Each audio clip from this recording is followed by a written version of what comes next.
We are going to run the country.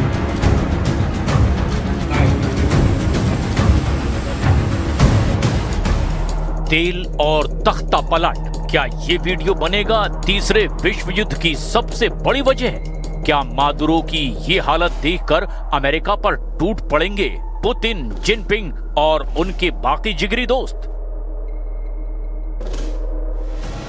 Venezuela इस वक्त युद्ध का ऐसा सबसे बड़ा फ्लैश पॉइंट बन चुका है जिसमें अमेरिका के दुश्मनों के लिए डोनाल्ड ट्रंप एक बार फिर से दुनिया के सबसे बड़े खलनायक बन चुके हैं।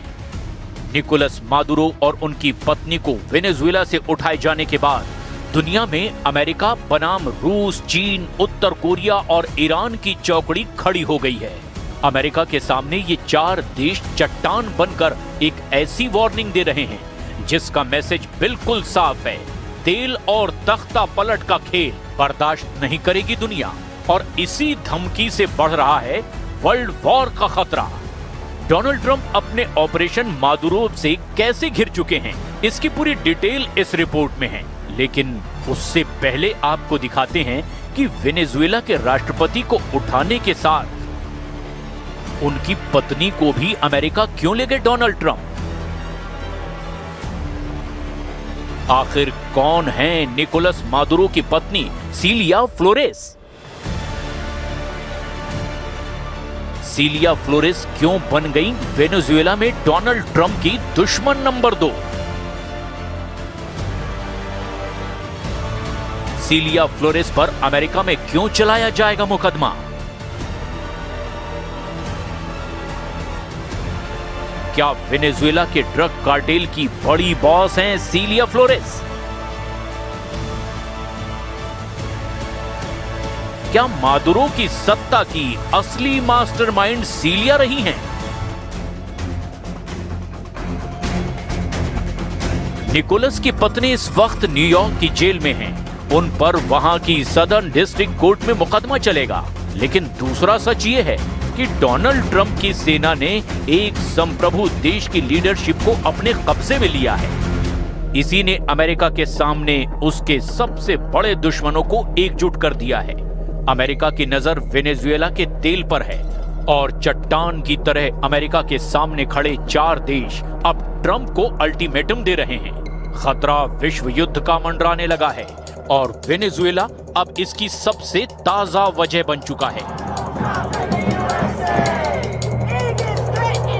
रूस क्या कर रहा है, चीन क्या कर रहा है, ईरान क्या करेगा और उत्तर कोरिया ने क्या एक्शन लेने की धमकी दी है, ये बताने से पहले आपको सीलिया फ्लोरेस को लेकर एक पुराना सच बता देते हैं। साल 2015 में सीलिया फ्लोरेस के भतीजों एंटोनियो कैंपो फ्लोरेस और फ्रांसिस्को फ्लोरेस को अमेरिका ने 800 किलो कोकीन के साथ पकड़ा था। उन्हें ड्रग तस्करी के केस में सजा दी जा चुकी है। वेनेजुएला की फर्स्ट लेडी सीलिया फ्लोरेस को मादुरो की सत्ता का असली दिमाग माना जाता है। मादुरो खुद उन्हें फर्स्ट कॉम्बेटेंट यानी कि पहली लड़ाकू कहते हैं। अमेरिका के मुताबिक इस ड्रग कार्टेल का पूरा कंट्रोल सीलिया फ्लोरेस के पास रहा है। सीलिया फ्लोरेस कैसे पिछले 3 दशकों से वेनेजुएला की राजनीति में शीर्ष पर पहुंच गई, बहुत गौर से आगे देखिए। पूरा नाम सीलिया अडेला फ्लोरेस दे मादुरो, जन्म 15 अक्टूबर 1956 को वेनेजुएला में हुआ। सीलिया वेनेजुएला की एक शक्तिशाली वकील और राजनेता हैं। निकोलस मादुरो से उनकी शादी 2013 में हुई। लेकिन इससे पहले ही सीलिया फ्लोरेस का कद वेनेजुएला की पॉलिटिक्स में शीर्ष पर पहुंच चुका था। वो United socialist party of Venezuela से ताल्लुक रखती हैं। क्रिमिनल और लेबर लॉ की पढ़ाई करने वाली सीलिया फ्लोरेस वेनेजुएला के पूर्व राष्ट्रपति ह्यूगो चावेज के करीबी रही। 1992 में वेनेजुएला के राष्ट्रपति कार्लोस पेरेज के खिलाफ तख्ता पलट की कोशिश हुई जो नाकाम रही थी। तब इसके लिए प्रदर्शन का नेतृत्व कर रहे ह्यूगो चावेज पर मुकदमा चला। लेकिन 2 साल बाद ह्यूगो चावेज को माफी मिली और उनकी रिहाई में सीलिया की बड़ी भूमिका रही। 1998 में ह्यूगो चावेज वेनेजुएला के राष्ट्रपति चुने गए और इसी दौर में सीलिया के राजनीतिक करियर की शुरुआत हो गई।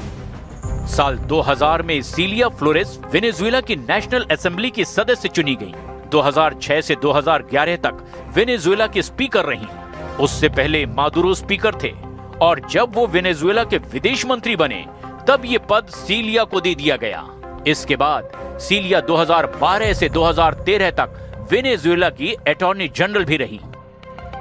आज दुनिया मादुरो और उनकी पत्नी को अमेरिका के कब्जे में देख रही है, लेकिन एक वक्त था जब सीलिया और मादुरो की करीबी वेनेजुएला का भविष्य तय कर रही थी।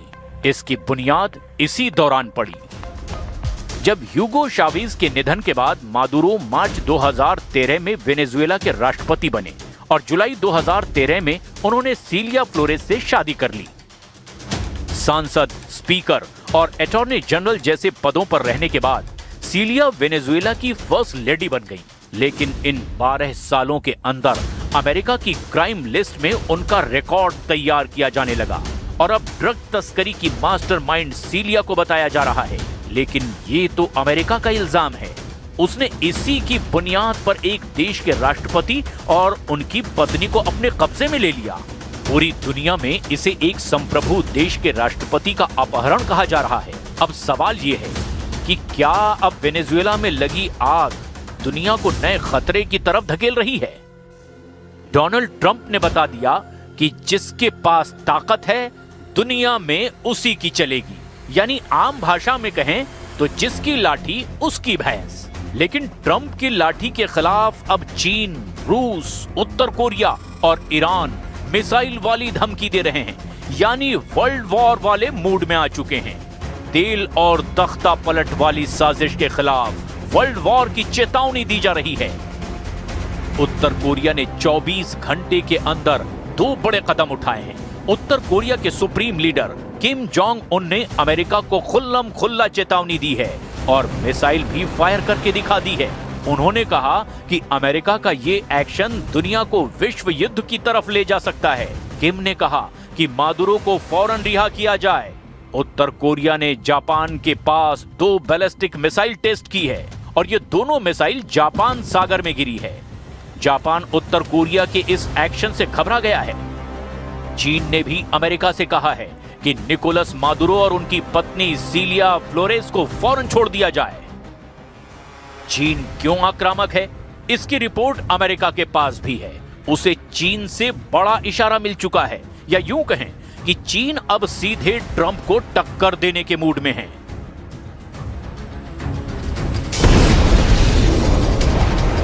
दो 2026 में सबसे बड़ा युद्ध भड़कने का सिग्नल मिल चुका है।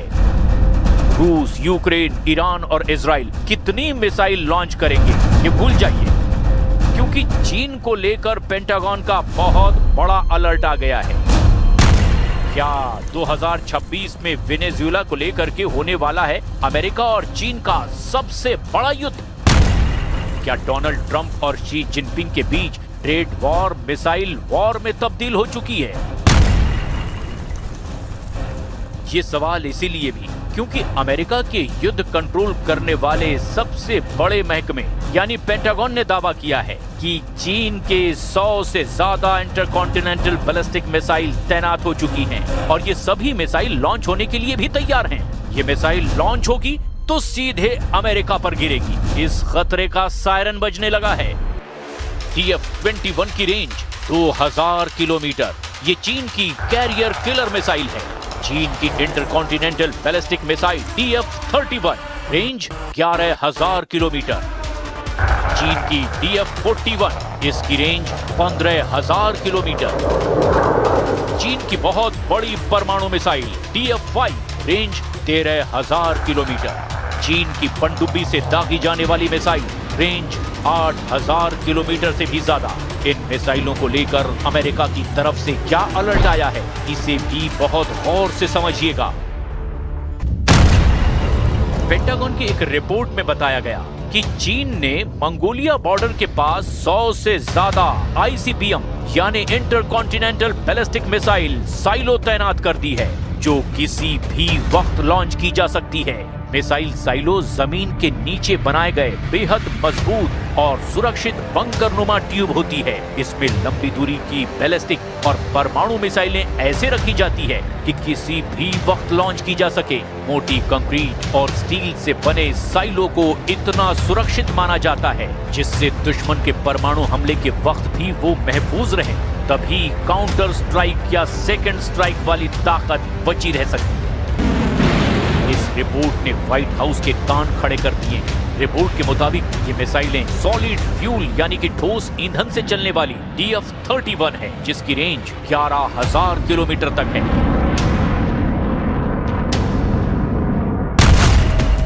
मैप पर देखेंगे तो पता चलेगा कि ये मिसाइल पूरे अमेरिका को कवर करती है। वॉशिंगटन DC से लेकर न्यूयॉर्क तक हर जगह तबाही की सुनामी ला सकती है। इस रेंज वाली मिसाइल को एक्टिव करने का आखिर मकसद क्या है? वैसे डोनाल्ड ट्रंप भी कह चुके हैं कि वो चीन और रूस को लेकर बहुत सीक्रेट प्लान पर काम कर रहे हैं। उन्हें भी मालूम है कि वेनेजुएला को लेकर सबसे बड़ा विरोध किस कैंप से आ रहा है। चीन में 100 से ज्यादा मिसाइल साइलो एक्टिव कर दिए गए हैं और इन साइलो में ऐसी मिसाइल फिट की गई है जो अमेरिका तक सब कुछ तबाह कर सकती है। यानी डोनाल्ड ट्रंप की नाक के नीचे शी जिनपिंग ने बहुत बड़े युद्ध का खुल्लम खुल्ला ऐलान कर दिया है। ये दावा पेंटागन की रिपोर्ट में किया जा रहा है। चीन का कहना है कि ये सिर्फ चीन को बदनाम करने की साजिश है और ऐसी रिपोर्ट से अमेरिका दुनिया को गुमराह करना चाहता है। चीन ने अपने सरकारी मीडिया को भी एक्टिव कर दिया है। ग्लोबल टाइम्स ने कहा कि अमेरिका चीन को लेकर खौफ को बढ़ा चढ़ाकर पेश कर रहा है। ये उसका एक घिसा पिटा तरीका है। पेंटागन ने अपनी इस ड्राफ्ट रिपोर्ट पर टिप्पणी करने से मना कर दिया है, लेकिन उसने जिस खतरे को लेकर आगाह किया है उसको लेकर अमेरिका और चीन की नई टक्कर शुरू हो चुकी है। वैसे इसकी सबसे नई वजह अब वेनेजुएला बन चुका है, क्योंकि मादुरो और उनकी पत्नी अब ट्रंप के कब्जे में हैं।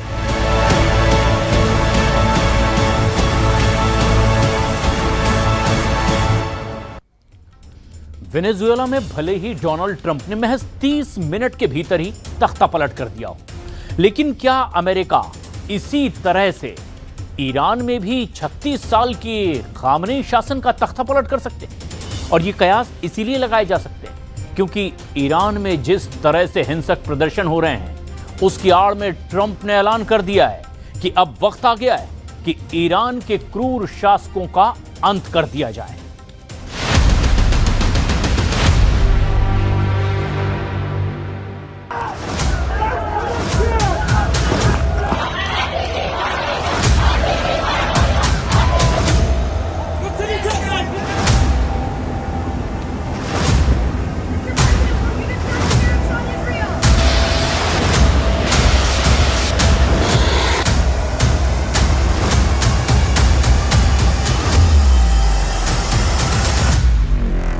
ईरान में ऑपरेशन वेनेजुएला, खामनेई का खानदान होगा साफ।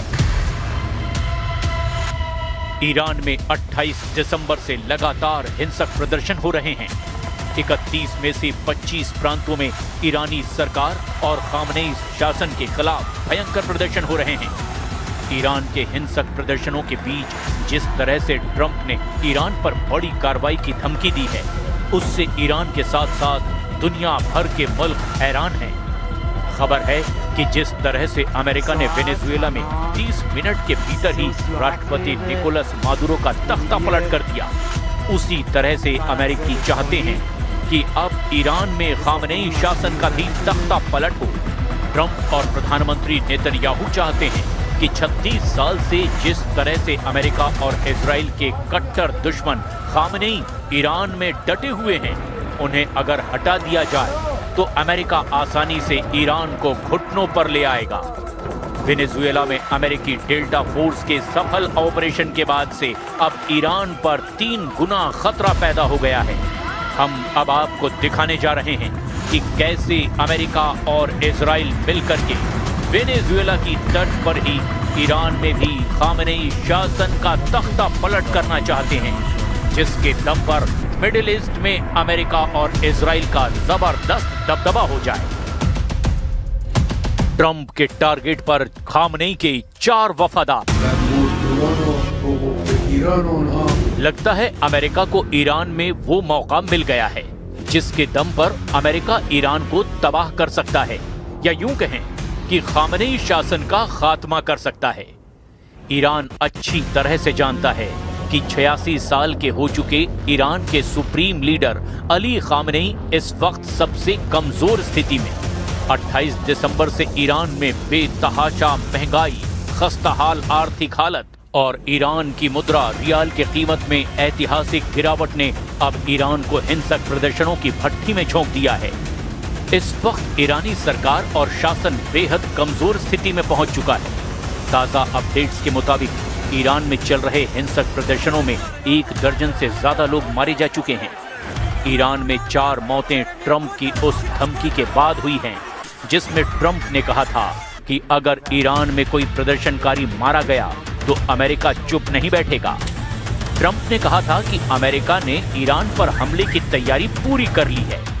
ऐसे में खबर ये आ रही है कि अमेरिका ऑपरेशन वेनेजुएला की तर्ज पर ही अब ईरान में भी एक बड़ा ऑपरेशन कर सकता है। ऐसे कयास लगाए जा रहे हैं कि अमेरिका खामनेई समेत 4 लोगों को वेनेजुएला के राष्ट्रपति निकोलस मादुरो की तरह ही अगवा कर सकता है या फिर मार भी सकता है। जरा आप भी जान लीजिए कि कौन है वो 3 वफादार जिन्हें खामनेई शासन का उत्तराधिकारी माना जा रहा है और अब वो अमेरिका के टारगेट पर आ चुके हैं। ईरान में ऑपरेशन वेनेजुएला, ट्रंप का टारगेट खामनेई और वफादार।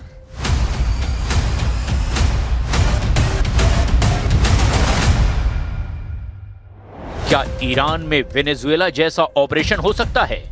इस सवाल का जवाब पश्चिमी मीडिया में अलग अलग तरह से तलाशा जा रहा है और दावा किया जा रहा है कि ईरान की जबरदस्त सैन्य क्षमता, लड़ाकू तेवर और मिसाइलों का भंडार ट्रंप के सामने सबसे बड़ी चुनौती है।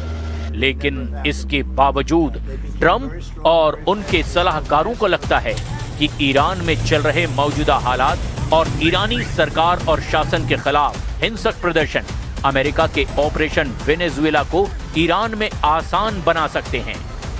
अब आप ये भी जान लीजिए कि अमेरिका ईरान में खामनेई समेत 4 लोगों पर राष्ट्रपति मादुरो जैसा ऑपरेशन क्यों करना चाहते हैं और वो खामनेई समेत 4 लोग आखिर हैं कौन? अमेरिका और इजराइल का सबसे पहला और बड़ा टारगेट ईरान के 86 साल के सुप्रीम लीडर अली खामनेई खुद हैं, जिन्हें हर हाल में अमेरिका और इजराइल खत्म करना चाहता है। खामनेई ही ईरान में अमेरिका और इजराइल के मिशन के खिलाफ सबसे बड़ी रुकावट बने हुए हैं। मौजूदा हालात में अमेरिका को लगता यह है कि वेनेजुएला के राष्ट्रपति निकोलस मादुरो की तरह ही खामनेई को रास्ते से हटाया जा सकता है या फिर हिंसक प्रदर्शन की आड़ में खामनेई का तख्ता पलट किया जा सकता है। और अगर अमेरिका ऐसा कर पाता है तो ईरान में 36 साल से चल रहा खामनेई का शासन खत्म हो जाएगा।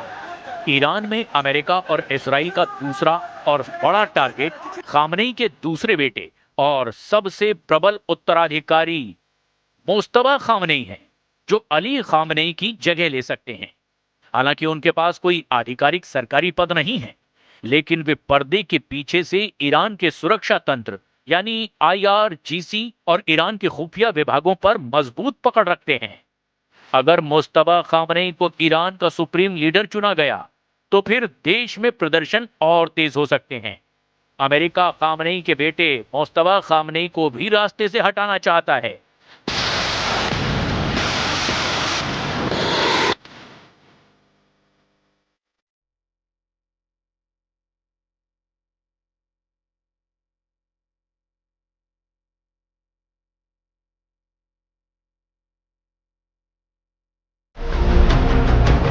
अमेरिका का ईरान में तीसरा बड़ा टारगेट है ईरान के एक प्रभावी धर्मगुरु अली रेजा अराफी। अली रेजा अराफी असेंबली ऑफ एक्सपर्ट्स के दूसरे उपाध्यक्ष हैं। ये ईरान की वो शक्तिशाली संस्था है जिसके पास सर्वोच्च नेता अयातुल्ला अली खामनेई को चुनने, उन पर नजर रखने और जरूरत पड़ने पर उन्हें पद से हटाने का संवैधानिक अधिकार है। वर्तमान में खामनेई की बढ़ती उम्र को देखते हुए अराफी की इस पद पर उपस्थिति उन्हें ईरान के अगले सर्वोच्च नेता के चयन में एक किंग मेकर या फिर स्वयं एक मजबूत उम्मीदवार बनाती है। वो ईरान के सभी धार्मिक मदरसों हौजा के प्रमुख हैं, जिससे पूरे देश के मौलवियों और धार्मिक छात्रों पर सीधा सीधा नियंत्रण होता है। वो गवर्निंग काउंसिल के 12 सदस्यों में से एक हैं, जो ये तय करती है कि कौन चुनाव लड़ सकता है और कौन से कानून इस्लामी सिद्धांतों के अनुरूप है।